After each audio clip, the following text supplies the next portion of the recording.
of my clients have a data classification policy. What does that mean?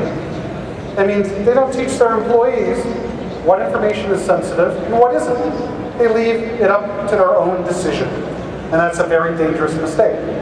Because as they say, reasonable minds make different.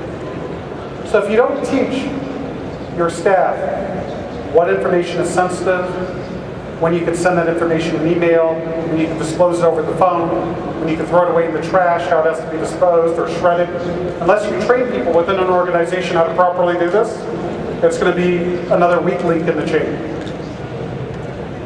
Develop social engineering interactive resistance training during the security awareness program at your company. And my favorite is social engineering pen tests. Because that's what I do. Companies hire me to see if I could convince their employees to do what they shouldn't do. And there's other companies out there, even in Bogota, that probably do this type of service. And you never know if your company is vulnerable until you test your employees. But the downside of that is employees do not like to be deceived. So as part of the hiring process, you should notify your staff that you might test them time to time because of the importance of security, and these are the type of tests that might be taking place. So if it happens to them, they won't feel deceived, it won't reduce employee morale. And finally, try to use technology whenever possible to take the decision away from the human being. Case in point, I call my bank in America. Okay, I give them my account number. Okay, Mr. Mitnick, what's your PIN? I give the PIN over the phone. The person sees it on their computer, and if it matches, they help me. If it doesn't, they probably ask something easier.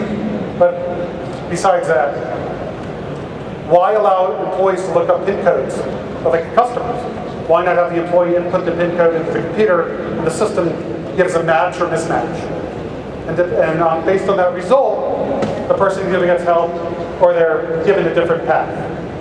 So there's an example of trying to use technology to take the decision away, or at least taking access away from certain employees.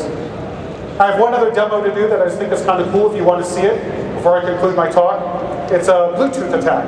It's how somebody could steal your address book, your SMS messages over Bluetooth on an older spec. Do you want to see it? Because I'm kind of running out of time. You want to see it real quick? Okay, perfect. All right. If we could put the Dell on both screens, if that's possible. Is that right at the AV?